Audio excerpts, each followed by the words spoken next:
Hello Valentino, thank you for having us here at the Dalmazia in Forte dei Marmi. So can you tell us a bit about what you're doing here, your pop-up Lux Lucis over the weekend, the dishes from the Michelin-starred restaurants, and also the kind of everyday food you offer to your guests here on the beach? Of course. Hi, Filippo. Dalmazia is on the beach restaurant, so as you can see, is plein air. So what we do here is a traditional way of the kitchen. So it's an Italian way, almost seafood with pasta dishes. We do lievitati, so pizza, focaccia as well, with the Asian grain and a lot of research on the territory just around the area of Forte dei Marmi, Versilia. So it's an elegant place, open to everybody. And the research of the kitchen is almost all around the product. So the vegetables, the fish, everything is in the main part of the dishes. So what we try to do is taking traditional recipe, taking really local food, and bringing in a contemporary way, but with every time the research of the product in the middle of the dishes. What we do this year, of particularly, is to in the weekend, so Friday and Saturday, we do a pop-up of the Lux Lucis. Lux Lucis is our Michelin-starred restaurant at the hotel. And we do a pop-up with just a tasting menu, 7 courses or 9 courses. The 7 courses just fish, and the research is the main part of the Lux Lucis is like the local products going around the world, taking part of my experience. I love travel, so the spices from all around, some ingredients coming inside and mixing with a traditional plate, and back to the table. So the main part is always traditional, but with an infuse of ingredients, techniques coming from all around the world and back to Italy. So Italian taste, really Italian taste in on my plate, but with hints of culture from different parts of the world. That is the main part of the Lux Lucis standards, the Lux Lucis philosophy of kitchen. And what we do in this summer is this.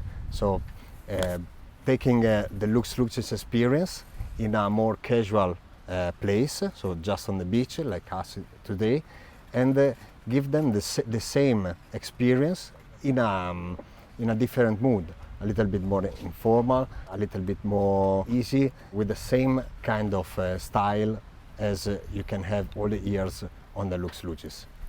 So one of the dishes we had today was your famous pasta that won Pasta of the Year from the Guida Espresso. So what can you tell us about it? How did you come to envision this dish? Well, the base of the pasta is really traditional in Italy. Is the pasta with acciughe, so with the anchovies. What we do is a broth made with the anchovies in the similar style to the brodo di go of Venice. So in Venice they used to make this kind of broth made with this little fish called go, and we do the same with anchovies. So we take the third part is a whole anchovies, and we cook it and we pass it all, so the flavor is really intense. And then we add the umeboshi to give acidity and a good flavor of a salty part in the end, and then the katsubushi for the smoked part of the dishes, the burrata, Italian style freshness and the fat part and the comfortable part of the dishes, and caviar on top to make a little salty part in the dishes as well. So a complex dishes, but really immediate and really simple to the palate. So we are really happy to have this prize from Espresso for this pasta. And for that we introduced that in the menu of the Dalmazia. Usually we was a little bit afraid because it was a complex dish on the sea at our beach club, so we was a little afraid for the impact to the client. But the client was really happy, and it's the most sell plate of the year. So we are really happy to get that one in our a la carte menu in Dalmazia. And I guess the pasta must be al dente. How important is the temperature of the actual pasta for this dish? We used to make the pasta like risottata, so we cook it directly with the stock of the anchovies. So all the stock is coming inside. The pasta have to be al dente. We use a big spaghettone, so it's really thick, and the pasta have to be al dente, but not too much, because with the burrata and with all the ingredients have to melt in the mouth as well. You have to feel the al dente, but not too much. So really Italian style. With the burrata is going cold on top, so the temperature of all the dish is like medium, not too hot, to have the possibility to have all the flavors in the mouth coming out and mixing all together. So you come from Modena. Yeah. But I mean, I can guess from your accent that you worked abroad, and I think it was in London, right? Yeah. When I was 18, I came to London. The first year I was in the Mosaico restaurant in Albemarle Street, near Bond Street. And then I moved to Giorgio Locatelli. It was the first Michelin star I was working for. And it was a really good experience with Giorgio and the research of the tradition of Italian cuisine. So researching the good prosciutto coming from that zone, the good puntarella from Tuscany, or all the things was coming, just the mozzarella just that day because it was never going in the fridge, and the burrata. So really in traditional way, but with a lot of he take care a lot of the product, so that was really good for me for the beginning. And then one night I went to Nobu for a dinner, and I falling in love with the fusion flavors and the oriental flavors. So I moved to Nobu for the last year of my stay in London. And for me it was really important too, because I love travel, as I told you before, and I love culture of the food, culture of the people. So Nobu maybe was the first in the world to make fusion, and for me it was a really good beginning for that too. I remember when he told me, the chef of the Nobu Berkeley, tell me, to make a fusion now, you have to research your tradition. You don't have to follow the Nobu way. You have to follow your tradition and then make dishes as is the fusion. So that was important for me. I was a young chef, so it was really important teaching. I use that today as well to tell to the guys, don't copy the other people. No, try to research your roots and bring in the contemporary way of your thinking. And then I moved to Italy, back to Italy. I sent out one CV to Carlo Cracco in Milan, and I worked for him for 3 years. It was really intense, really powerful. In that time, Carlo Cracco was one of the best, maybe now as well, but was one of the best chefs in the world. And his kitchen was really modern and avant-garde. So for me it was a really open mind. I'm from Modena, as I tell you before. And the first day I was in the kitchen, he told me make the ravioli. You know? And the ravioli he had in a la carte menu was ravioli of mayonnaise. No? So when I make mayonnaise ravioli, I say, "Oh, my grandmother! How can I say to my grandmother, I make ravioli with mayonnaise?" But from that, he opened my mind. If you do well, if you do with the passion and with your roots inside, with your philosophy inside, you can do whatever you want. The flavor, the taste is the main part. So if it's really good, it's really well done, you can do whatever you like. So that is been a really good part of my career, and my style of the kitchen was growing there. Then I moved to Venice for an experience in Venice. It was really good. It was the first time I was chef with my great friend Matteo in a small restaurant. It was really powerful to make dishes and make thinking menus, and it's really a really good thing for me. And then when Carlo Cracco called me to have this opportunity in Hotel Principe, I was 27, and for me it was a really a really good option, and like a bet on myself. Was something growing me so much. So I went here in this wonderful place, and I'm here since 8 years, so I think it's going well. And I start here in February. In May we opened the Lux Lucis. Before there was just the restaurant of the hotel. So the owners and Cristina Vascellari, the director and general manager, she wanted so much a restaurant with fine dining for the external people as well, and not just the people on the house. So I try to give all my thinking, all my passion, all my culture of the food inside the dishes and inside the restaurant of Lux Lucis. And what is Lux Lucis today? What kind of experience you offer to guests now who are coming? It's an Italian contemporary. I say always is a free Italian contemporary cuisine, because what I'd like to do is a really personal experience. So the guests when coming, if you can get a la carte or you can get a tasting menu, but the thing is you have to be happy to stay at our table. You have to be fine. You have to feel the experience as you come for. If you get our tasting menu, obviously is an experience. The last tasting menu was called in Via Vandelli, and it was a tasting menu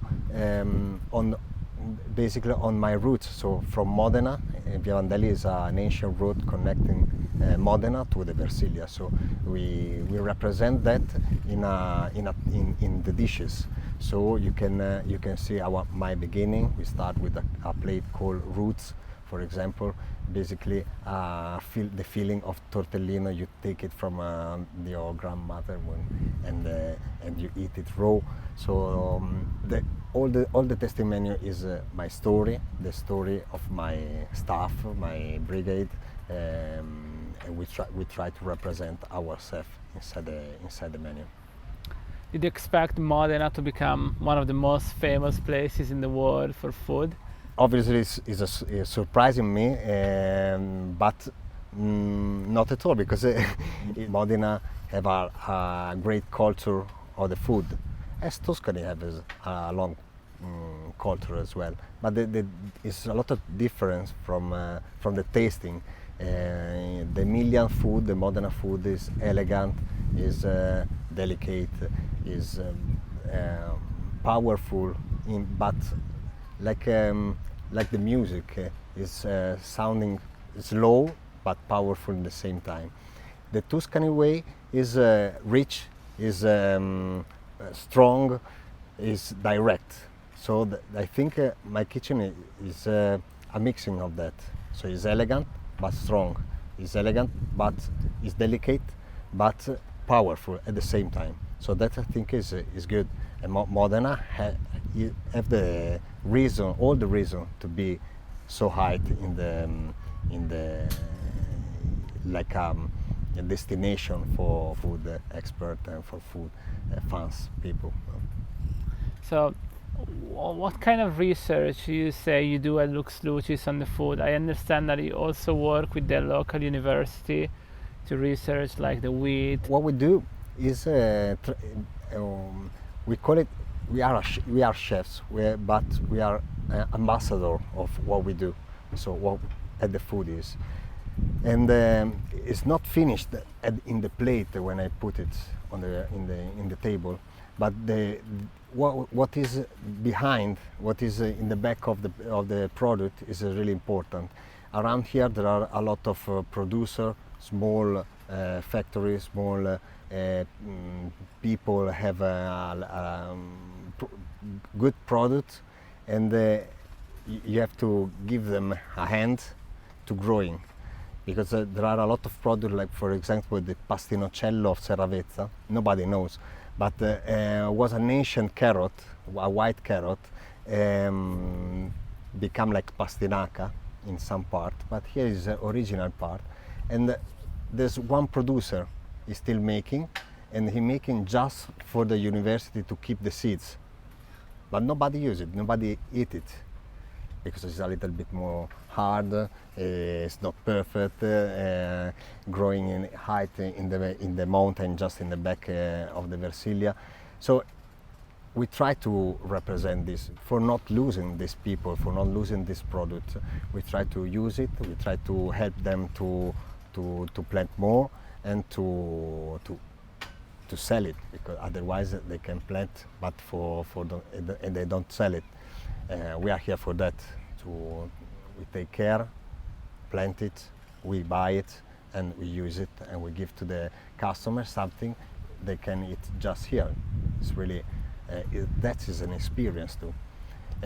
For the bread as well, we're talking about lievito madre, we're talking about natural yeast, natural grain, but we are from here. We have we plant here not us, but our collaborator, our Forte, they plant that for us, for making the bread, ancient grain from Tuscany, from Pietrasanta, the maize, the corn is coming from here. We have small places, small planting, but we have a small restaurant. We don't need so much. We are not a supermarket, so we can do with small quantity of flour, of good flour, and we do a really good bread. And that I think is good for growing not just us as a restaurant, but a territory. The people can feel the territory in simple things, but in a good way, I think, to represent all the people working here. Because if I sell a lot of bread, they can sell a lot of flour, and they can buy a lot of grain. So all the people can work and can growing a territory in a good way, in a traditional way, in a modern way, if you think of it. And I understand Lux Lucis is not only food, it's also wine. You work a lot with your head sommelier to come up with the like sort of perfect pairing for each dish. How do you interact? What we're thinking from the beginning, Sokol is our sommelier from the beginning, is the restaurant manager too, and the similar thinking on the wine is of the pairing in this case. Is the wine is not just a pairing, but it's an ingredient, because anyway you eat and drink, so if you think it's just a pairing, I think is less than what it is in reality. We're thinking it can be an ingredient, because if it's too acid, it can destroy my elegant plate, or opposite side, my plate can go on and you couldn't feel the wine. But if you think when I give you the right wine is an ingredient, so when you pass from a plate to the other plate, that wine can clean your mouth or push your dish, depends from plate to plate. But I think the most particular part of our job from me to Sokol is to find the right pairing, but study like an ingredient of the plate. That I think is our particular work on it. Not just wine, we use the wine is the most part of the pairing, but we used to use cocktail as well because we have a nice cocktail bar on the rooftop. So the bartender help us to make a really good pairing as well from some dish that is more difficult to tell is an ingredient. Obviously, a cocktail is a cocktail, but is the right way to understand the plate. I think is the goal of what we do. We use sake, we use something without alcohol, so juice or other things. I think is a complete experience in that case. So do you have a clientele, like customers also for the bar that are like kind of separate from the restaurant? Do you have like our location is an open space, so in the front, at the sea part is the bar, and at the mountain part is the restaurant, but it's an open space. In the middle there is the kitchen, so you can have a drink with a little a la carte menu from the Lux Lucis as well, and or the total experience at the restaurant, the Lux Lucis, where you can choose the tasting or choose a la carte with the complete a la carte, la grande carte, and you can choose from the wine list or the cocktail list or everything, because it's the same place. And finally, what have you been working on this year that maybe we're gonna see in the next menu in Lux Lucis? We try more and more, because we started from a couple of years, to represent almost the territory in the most roots way. So from the fish, from the simplicity of the food, give them the maximum of the taste. So we try to work more on the simplicity, but in a fine dining way to represent the territory and us, because I think that the powerful of a restaurant is represent us as well. The people want to have an experience, a different experience every day when they're going out. So what we try to work is give them to in every plate, in the most simple to in the most difficult as well, in the more complicated one. Thank you very much, Valentino. It was a pleasure being here with you. Grazie Filippo, it's a pleasure to me.